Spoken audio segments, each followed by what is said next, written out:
Hi, welcome. In this video, I want to respond by way of video put out by a very popular dog trainer from American Standard Dog Training. And the title of this video is called Why Most Dog Trainers Suck. And again, in light of the information I put out regarding the source of the problem in the dog training world, I want to see if this statement actually holds up or whether or not this is just another trainer who is attempting to, try and put himself kind of in a special category when it comes to this very problematic process that's being marketed by the majority of trainers out there. So again, when I talk about dog trainers that like really suck, it's based on clear information, okay, as to this counterfeit picture I'm talking about that is set in motion by trainers who are motivating dogs to respond at the very beginning of a relationship problem. Okay, and understand. So when you talk about, what sucks, it's this counterfeit picture that sucks. But again, let's play some of this video to see if he's another trainer that like really sucks, even though he's trying to point fingers everywhere else. So I'm going to play some of this video, and again to establish what he's actually marketing as a process. Gentlemen, today we're going to talk about how most dog trainers suck, and it's a warning to all of you who have dogs what to watch out for when it comes to selecting the right dog trainer for you and your dog, because again, what I'm finding out here.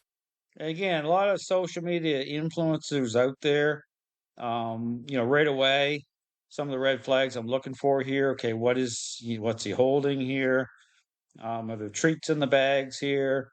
Okay. What's his jumping in point? Okay, when it comes to a relationship problem. Again, I talk about how to avoid a bad picture change when it comes to approaching training for what it truly represents in terms of a relationship problem, following the path of a intervention versus a learning based exercise, which over 99% of dog trainers, how they approach a relationship problem with using treats, motivating dogs to respond versus, interaction based method, which reconciles the core ingredients. I talk about influence and control at the social level. Again, I talk about this whole thing about a bad picture of change. But again, already I'm starting to see some indicators that there's probably a problem here. And Kibo's a great example of it, is that 90% of dog trainers seem to have no idea what the they're doing. This isn't even me complaining as much, because the fact that most dog trainers suck is actually great for business for us, both. Yeah, again, just the social media. You see all this like Zach George, all the money flying around and the bells and whistles. And again, talk about, you can have all the bells and whistles in the world. Your videos could really shine. But again, it's like the picture. Like I talked about this, like, to determine whether it's a counterfeit is, or determining what is behind it is like taking a picture and a painting and flipping it over, actually looking at what actually supports it. Okay. And again, to determine whether or not these trainers are actually marketing is a counterfeit or a real picture of change. With our board and train programs and our online courses. And Kibo, again, is a wonderful example of exactly the type of training that we continue to come across. In fact, I would argue about half the dogs that come into our board and train program have already seen one or two other trainers, and they couldn't get the job done. Lots of trainers like make that claim, understand the dog training world. You see all this back and forth between balanced, force free. But again, put specific information as to what defines training. And again, I encourage you to check out, I call it the question of the century, posted at the top of my Facebook page about the criteria. What is the criteria that trainers like this trainer are using to establish that perceptions of dogs are actually changing the right way within the framework of response. And I understand that goes right to the heart of the matter. So Kibo is owned by an NFL player. He went to a board and train program, and after 6 weeks of training, there's like no training. It's unbelievable. So months later, the owner's like, man, I got to get some proper training. Sends him to us, The heck was that sound? Hope it wasn't a clicker. luckily. And What's he doing? What's he reach? Okay, now we know there's a problem. Okay, so we got the treats out. I heard the clicker sound. Okay, and this is the thing. So again, this whole thing about balanced dog trainers. I talk about this in terms of being compromised. Okay, based again on the fact they jump in the same way as force-free dog trainers to motivate dogs to respond in a very superficial way. Well, assuming that those responses can be trusted. Okay, understand that's the problem. So here he's dispensing treats like already. So I can already tell you this dog trainer sucks. Okay, I'll make so well he's titles say most dog trainers suck. I actually talk about okay what actually determines that. Okay, it's not based on, a great looking video with, dollar bills, floating through the air, and, superficial response. It's about whether those core ingredients they talk about are actually reconciled, okay, through a proper approach. And what is the approach? A intentional interaction based method that reconciles those core ingredients to change perception of dogs the right way, follow the path of a intervention. And now we're getting it ironed out. He's only about 2.5 weeks into training with us, and we got another 3.5+ weeks to go with him. Maybe we'll stretch it out to an 8-week program. Talk about 8 weeks. 8 weeks. Okay. Here's the thing. If I do a board and train, if it's the right fit, it's 2 weeks. Okay. 2 weeks for a reason in terms of again, it's what relationship. Understand that when you start to extend out a board and train, that's another red flag. Okay. Understand this is about bringing the focus onto the dog owner. Okay, as the agent of change. So again, in terms of how that transfers over. So again, a board and train isn't intended, okay, to be a be all and end all because it needs to bring the focus onto the owner, with the owner involved in that process. So that when he goes home, you can actually see the difference. So he's about an 11-month-old Corso, and let me tell you why I can tell immediately, basically day one, that the trainer who had him before had no idea what he was doing. First off, he had no verbal down whatsoever. And he's talking about trying to put up the top 10 list here. But again, when I talk about, no verbal down. Okay, how's the down? Yeah, how are commands established? I talk about that. They're established through a proper sequence. Okay. By way again of those coordinates being reconciled, perceptions changing, and then verbal commands are associated with those perceptions actually changing at a certain point of a process. So within a 2 week process, 14-day process, if you watch my videos, like day 12, okay, is when I'm starting to speak verbal commands. Okay, it's about the language of the method. Okay, one of the big themes is intent. Okay, dog understanding, clarity through intent with what the interactions themselves represent. Speaking the right language. Down whatsoever. How do you go to a board and train program and have no verbal down? Next, as we got in, like again, what's associated to that? Is the dog still in control? Is it attached to if I do A and B, I get C? See, it goes beyond just the fact that you say, well, no verbal down. Like what does the verbal command, how's that packaged up in terms of relationship, in terms of perceptions actually aligning properly?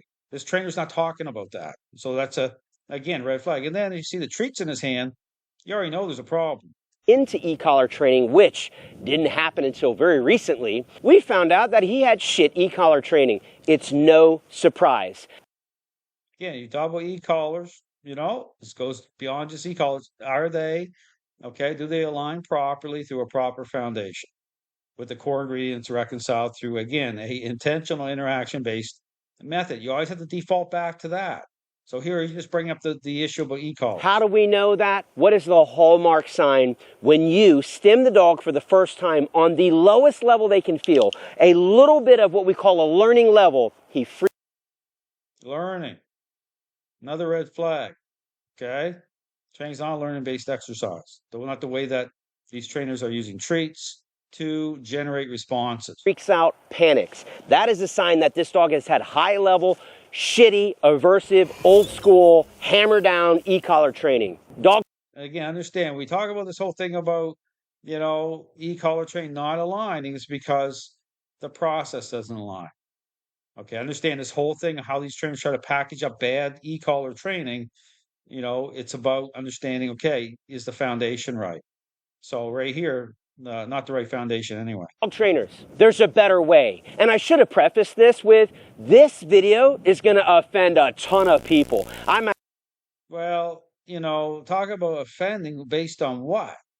I mean, like when I talk about trainers can put out videos like this, like why most dog trainers suck, but actually getting to the nuts and bolts as to what does that statement even line up, other than just being controversial, trying to generate something. What's his foundation? Might make all kinds of enemies in the dog training realm, and guess what? I don't care, because if this video offends you, that means you're one of the sucky dog trainers. Well, how's it offend? Like he's not even. It's just like this type of superficial way in which he's trying to, gin up his system. Okay, to say, but it's all bells and whistles. I talk about what is training. Those core ingredients I talk about, influence and control. Are they reconciled? No, they're not. Okay, he's pulling the treats out. So you already know there's a red flag right there. And you know why it offends you? Because the truth hurts. Now, if you're one of the great dog trainers, trust me, there's a lot of great dog trainers out there. What does that mean? Then you should be sitting back eating your popcorn laughing, because you know the truth I'm dropping now, all truth bombs. That's two big things that made it abundantly clear. Dog doesn't have a simple verbal down. Dog has had shit e-collar training, and then I'll throw one more in there. They sent the dog home with a boss unit. That's a high-level, very powerful unit. I'm all about using a high-powered unit when you need it. And same thing here. I mean, tools are an extension of the relationship, okay? Using e-collars as a main pivot point, you don't want to do that. They should be like a secondary tool, because the foundation has to be right first. In terms, again, the interactions themselves are what fade you into the relationship. Okay, understand, you see how I'm interacting with dogs. It's very specific. Okay, it doesn't follow the path of this learning-based exercise with using treats and motivating agents like that at all. Okay, this is very much about reconciling the core ingredients at the social level. This is not what he's doing here. But having already worked him for a little bit with the e-collar, it's abundantly clear. Homeboy don't need the boss. So he had bad e-collar training, and slap on top of that an extra heavy-duty unit. That's a recipe for a disaster. So we're going to walk and talk you through what you need to look out for, those warning signs, while we train Mr. Kiba. I'll try to do both at the same time if I can muster. More treats, right? Trying to listen to the response. So formal education. So understand something here.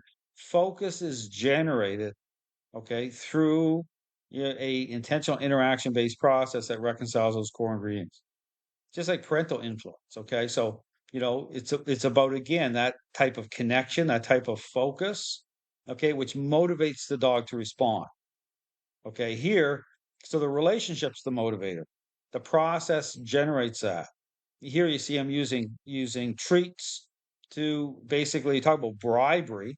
Okay, trying to generate a response with the dog. Education. When it comes to selecting your dog trainer, you need to be asking, what is their background, training, and experience? Where did they learn how to train dogs? And here's something that most people are wholly unaware of. The dog training industry. This looks like Victoria Stillwell here. It's a mixture, right? You talk about balance. That's why I talk about balanced dog trainers. They play both sides of the fence.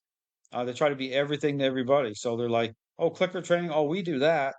Positive reinforcement. Oh, we do that, because they're tied into the same inherently flawed idea what training is. This is why they can never call out force-free dog trainers. They give them a hall pass. And here's the same type of thing. So this is very much about, he's talking about most dog trainers suck. Well, this sucks, okay, because he aligns with the same ideology, the same problematic picture, okay, of what defines a process. Superficial. Is completely unregulated. You can literally you could go to the store, you go to FedEx or Kinko's, print out a sign that says you're a dog trainer, and you can be a dog trainer tomorrow, just like that. There's no formal training required. There's no certification anywhere in the U.S. That's not local law. That includes him. State law, federal law. You can just be a dog trainer. And so a lot of folks do exactly that. He's taking a little pee-pee break over there while we continue to dive in. The other thing that I want you to be aware of. This is a dive. This is a superficial dive. Okay, this is skimming the surface type of swimming here. Okay, this is not about connecting dots properly. I understand this guy's going on But again, if you go watch any balanced dog trainer video, you're gonna hear the same stuff. I talk about that. Of is when these folks do have some background, the question is, where did they get the training? Was it at PetSmart? I got a certification. So of course you got to throw Zach George up on here. Through PetSmart and stuff. So yeah, Zach George, PetSmart. Okay, talk about that. Zach George comes out with this whole science of dog training. We talk about that. But here's the thing, my background is police canine. I can talk about my background all day long. I don't quarterback that way, okay? Because it's about understanding the issues here. And here's the thing, because that's just an opportunity.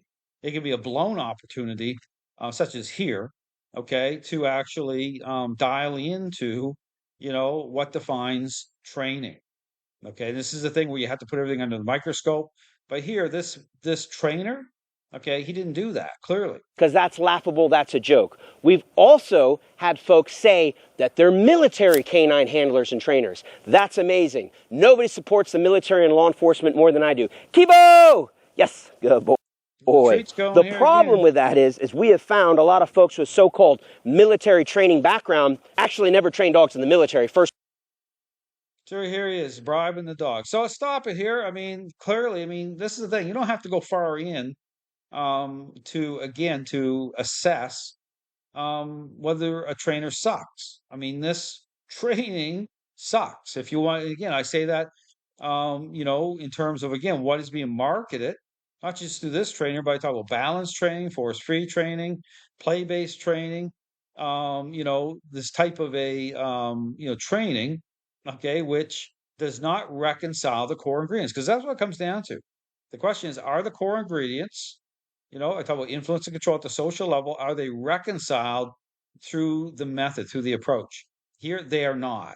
Okay, understand the same. So this generates the same type of problem by way of setting in motion a counterfeit picture for dogs and owners. I talk about them very specific. And so the question of the century, you can go read it. It's at the top of my Facebook page, which again, it's both a statement and a question. What is the criteria that this trainer, okay, and other trainers are using to establish that perception of dogs are actually changing the right way within the framework of response? There it is.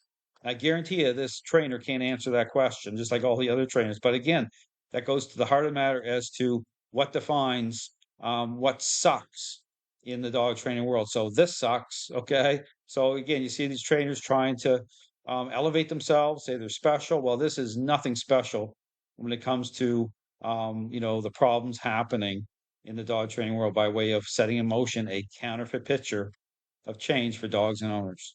Thanks for watching.